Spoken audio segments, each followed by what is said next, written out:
အားလုံးပဲမင်္ဂလာပါကျွန်တော်ဒီဗီဒီယိုလေးမှာ post frequency cap အကြောင်းလေးကိုပြောပြပေးမှာဖြစ်ပါတယ် post frequency cap ဆိုတာကလုပ်ငန်းအမျိုးအစားပုံမူတည်ပြီးတော့တစ်ပတ်မှာအနည်းဆုံး post ဘယ်နှကြိမ်လောက်တင်သင့်လဲဆိုတဲ့အကြောင်းအရာကိုဆိုလိုချင်တာဖြစ်ပါတယ် business category အနေနဲ့ကြည့်မယ်ဆိုလို့ရှိရင်၄မျိုးရှိပါတယ်ပထမတစ်ခုက B2B လို့ခေါ်တဲ့ business to business ပေါ့နော်စီးပွားရေးလုပ်ငန်းတစ်ခုကနေပြီးတော့အခြားစီးပွားရေးလုပ်ငန်းတစ်ခုကိုရောင်းချတဲ့ sector နောက်တစ်ခုက B2C လို့ခေါ်တဲ့ business ကနေပြီးတော့ consumer ကိုတိုက်ရိုက်ရောင်းချတဲ့ sector တတိယတစ်ခုကကြတော့ business ကနေပြီးတော့ government အစိုးရကိုရောင်းချတဲ့ B2G sector နောက်ဆုံးတစ်ခုကနိုင်ငံတစ်ခုရဲ့ government အစိုးရကနေပြီးတော့အခြားနိုင်ငံတစ်ခုရဲ့အစိုးရကိုသူတို့အချင်းချင်းချိတ်ဆက်ပြီးတော့ government to government ရောင်းချတဲ့ sector ပေါ့နော်ဒီလေးခုလုံးထဲမှာကB2B နဲ့ B2C ကတော့အများဆုံးရောင်းဝယ်မှုရှိတဲ့ sector တွေဖြစ်ပါတယ်ကျွန်တော်တို့အနေနဲ့ product တစ်ခုကိုကြည့်မယ်ဆိုလို့ရှိရင်နှစ်မျိုးခွဲလို့ရပါတယ် high frequency product လို့ခေါ်တဲ့ရောင်းဝယ်မှုအကြိမ်ရေများစွာရှိတဲ့ product နဲ့ low frequency product လို့ခေါ်တဲ့ရောင်းဝယ်မှုအကြိမ်ရေနည်းတဲ့အရောင်းဝယ်အေးရဲ့ product မျိုးပေါ့နော်အရင်ဦးဆုံးကျွန်တော်တို့ B2B အကြောင်းလေးကိုပြောမယ်ပေါ့နော်ဒီနေရာမှာတစ်ချက်စဉ်းစားကြည့်အောင်ပေါ့နော်ကျွန်တော်တို့ရဲ့လုပ်ငန်းကB2B ရောင်းချနေတဲ့လုပ်ငန်းမျိုးဖြစ်ပြီးတော့ high frequency product ဖြစ်တယ်ပေါ့နော်အယောင်အဝယ်အကြိမ်ရေးမြင့်မားတဲ့ product မျိုးဖြစ်တယ်အဲ့ဒါမျိုးဆိုလို့ရှိရင်ကျွန်တော်တို့အနေနဲ့တစ်ပတ်ကိုအနည်းဆုံး2 post ကနေ4 post ကြားကိုတင်သင့်ပါတယ်ဥပမာဆိုင်ကယ်အပိုးပစ္စည်းကိုကားအပိုးပစ္စည်းကိုပေါ့နော်ဒီလိုမျိုးပစ္စည်းတွေဆိုရင် high frequency product ဖြစ်ပါတယ်ကားအပိုပစ္စည်းထုတ်လုပ်တဲ့စက်ရုံကနေပြီးတော့လက်ကားဆိုင်တွေကိုရောင်းချတယ်လက်ကားဆိုင်တွေကနေပြီးတော့ဆိုင်ကယ်ပြင်တဲ့ဆိုင်တွေကိုရောင်းချတယ်ဒါဆိုရင်ဒါ B2B ပေါ့နော်ဆိုတော့အကယ်၍ကိုယ့်ရဲ့ပစ္စည်းက low frequency product မျိုးဖြစ်နေမယ်ဆိုလို့ရှိရင်တစ်ပတ်ကိုအနည်းဆုံး1 post ကနေ2 post ကြားတင်သင့်ပါတယ် low frequency product ဆိုတာကဥပမာaircon တို့မော်တော်ကားတို့ကုန်တင်ကားတို့ဆိုင်ကယ်တို့စသည်ဖြင့်ပေါ့နော်ဒီလိုမျိုး product တွေဆိုလို့ရှိရင်ကျွန်တော်တို့အနည်းဆုံး2 နှစ်3 နှစ်လောက်နေမှာလဲတာမျိုးရှိရပေါ့နော်အဲ့ဒါမျိုးတော့ကျွန်တော်တို့က low frequency product လို့ခေါ်ပါတယ်နောက်တစ်ပိုင်းကတော့ B2C business to consumer တိုက်ရိုက်ရောင်းချတာပေါ့နော်ဒီနေရာမှာကျွန်တော်တခုဖြည့်ပြောချင်တာလေးရှိပါတယ်တခါလေမှာကျွန်တော်တို့က B2C ကို business to consumer လို့မခေါ်ဘဲနဲ့ business to customer လို့ခေါ်ကြရပေါ့နော်ဒီနေရာမှာတခု disclaimer လုပ်ထားချင်တာက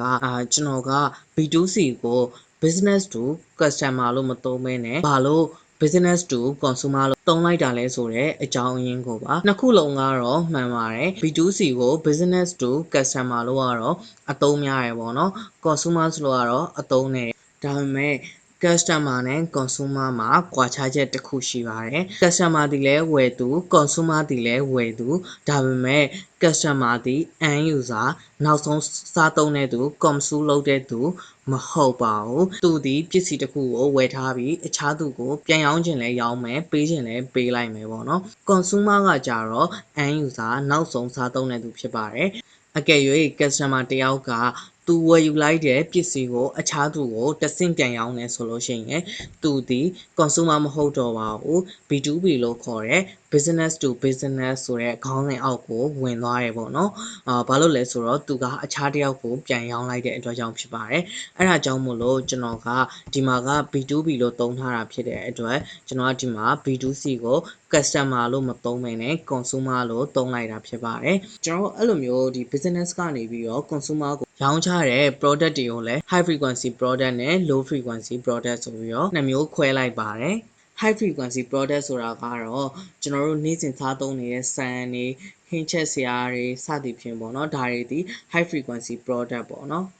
အကယ်၍ကိုရောင်းချနေတဲ့ product က high frequency product မျိုးဖြစ်နေမယ်ဆိုရင်တစ်ပတ်ကိုအနည်းဆုံး4 post ကနေ8 post ကြားကိုတင်သင့်ပါတယ်အကယ်၍ကိုရောင်းချနေတဲ့ product က low frequency ဖြစ်မယ်ဆိုရင်တော့တစ်ပတ်ကိုအနည်းဆုံး2 post ကနေ4 post ကြားကိုတင်သင့်ပါတယ် low frequency product ဆိုတာကတော့ဥပမာအနေနဲ့ပြောရမယ်ဆိုရင်ကျွန်တော်တို့ hotel ပေါ့နော် hotel မှာဆိုရင်သွားတဲ့သူတွေကတလရဲကို2ကြိမ်3ကြိမ်လာတဲ့ဆိုတာစီးပွားရေးသမားတွေကလွယ်လို့ရှိရင်အပန်းဖြေတဲ့သူတွေအနေနဲ့ကအရန်ရှားပါတယ်3လမှတစ်ကြိမ်သို့မဟုတ်6လမှတစ်ကြိမ်ပေါ့နော်ပုံမှန်အားဖြင့်အဲ့လိုမျိုးသွားလေးရှိပါတယ်တချို့အရန် high boss တွေဖြစ်နေလို့တလားကိုတစ်ကြိမ်လောက်ပုံမှန်ထွက်နေတဲ့သူတွေကိုတော့မဆိုလို့ပေါ့နော်ဆိုတော့နောက်တစ်ခုကကြတော့ကျွန်တော်တို့ aircon servicing ဆိုလဲအဲ့လိုပဲ servicing လုပ်ငန်းတွေဒီ consumer ဓာတ်ရိုက်ကို service ပေးရတယ် servicing လုပ်ငန်းတွေအနေနဲ့ဆိုလို့ရှိရင်လည်းအနည်းဆုံး3လ6လလောက်မှာတစ်ကြိမ် servicing ခေါ်လုပ်တာတွေများရပေါ့နော် gas fee တွေ servicing ခေါ်လုပ်တာတွေများပါတယ်ဒါတွေဆိုလို့ရှိရင်လည်း B2C ရဲ့ low frequency product ထဲမှာပါဝင်ပါတယ်ကျွန်တော်အခုပြောသွားတဲ့တပတ်ကို post တင်တဲ့အချိန်အရေအတွက်ဆိုတာက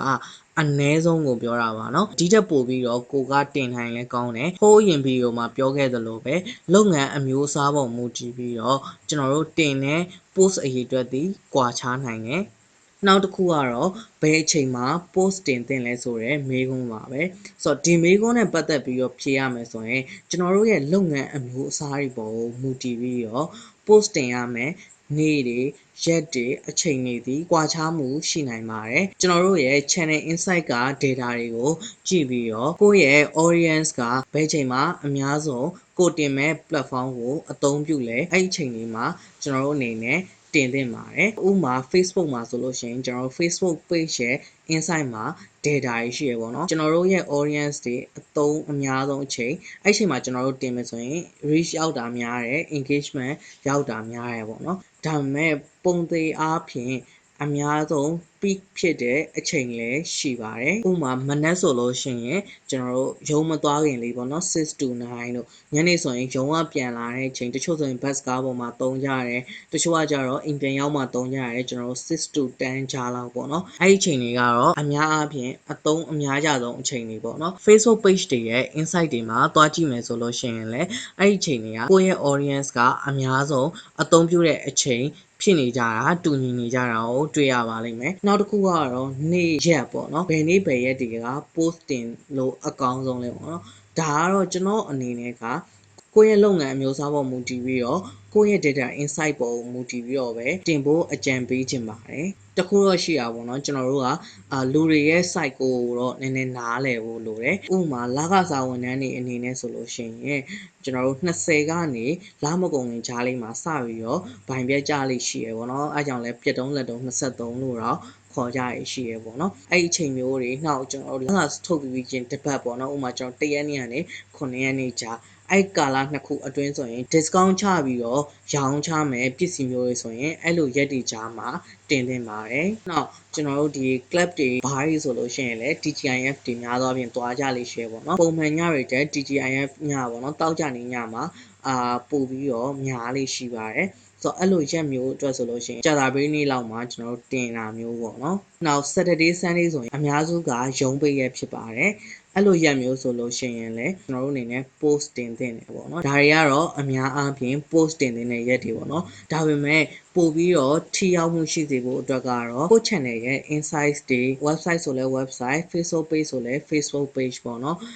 အဲ့ channel တွေရဲ့ insight တွေကိုကြည့်ပြီးတော့နောက် audience ရဲ့ character တွေကိုတစ်ချက်လေ့လာပြီးတော့တင်ဖို့ကိုအကြံပြုချင်ပါတယ်။နောက်တစ်ခုကတော့ကျွန်တော်တို့အနေနဲ့ post တင်တဲ့အခါမှာ sales copy ကိုဘယ်လောက်တင်သင့်လဲ content ကိုဘယ်လောက်တင်သင့်လဲဆိုတော့ ratio ပါပဲ။ international မှာဆိုလို့ရှိရင်များသောအားဖြင့်80-20ကိုသုံးကြလေရှိရပေါ့နော်။10ပုတ်တင်မယ်ဆိုရင် content 10ပုတ် copy 2ပုတ်ပေါ့နော်။အဲ့လိုမျိုးတင်ကြလေရှိပါတယ်။ဒါပေမဲ့ဟိုးရင်ဗီဒီယိုမှာကျွန်တော်ပြောခဲ့သလိုပဲကိုယ်လုပ်ငန်းအမျိုးအစားပေါ်မူတည်ပြီးတော့အယောင် post တွေကပို့ပြီးတော့ခက်စိတ်စိတ်ဖြစ်ကောင်းလည်းဖြစ်နိုင်တယ်ဥပမာ online short တွေလိုမျိုးပေါ့နော် education ဘိုင်းဆိုရင်တော့ကျွန်တော်ကအယောင် post တဲ့ content ကိုပို့ပြီးတော့ဦးစားပေးတင်ဖို့လိုအပ်ပါတယ်အဲ့ဒါကြောင့်လည်းကိုအဆင်ပြေတဲ့ပုံစံကိုအသုံးပြုလို့ရပါတယ်6 to 2 ratio ပဲဖြစ်ဖြစ်6 to 4 ratio ပဲဖြစ်ဖြစ်4 to 2 ratio ပဲဖြစ်ဖြစ်ပေါ့နော်ကိုယ့်ရဲ့လုပ်ငန်းအမျိုးအစားပေါ်ကိုမူတည်ပြီးတော့တင်ဖို့အတွက်အကြံပြုချင်ပါတယ်ဒါလေးနဲ့ပတ်သက်ပြီးတော့လည်းကျွန်တော်တို့အရင်က